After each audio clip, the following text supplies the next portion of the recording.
Well, here's something that might have some people scratching their heads this morning. A new report says Connecticut has still not used most of a federal grant it got to clean up after Superstorm Sandy. And it's not that there isn't cleanup work that still needs to be done. As News 8's Ken Pierce tells us this morning, with the deadline to use that money fast approaching, the state wants more time.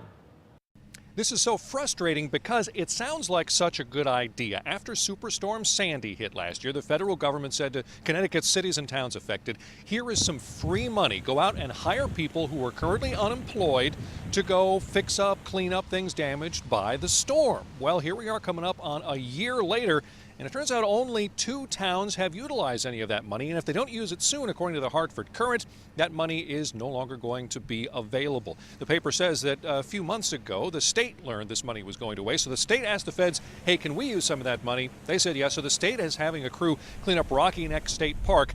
But originally there was enough money for 120 people to get hired at 20 weeks each. So far, only 24 people have been hired. The 2 towns utilizing this are Stratford and here in Milford. Here in Milford, they hired exactly 1 person. Get this, that person was hired to do paperwork, processing all the grants people were sending in to get money to do things like raise their homes, like the house behind me has already done. The state is now asking the federal government for an extension. Give us more time to use this money before it goes away. But that extension cannot be processed because the federal government is shut down. In Milford, I'm Kent Pierce, News 8.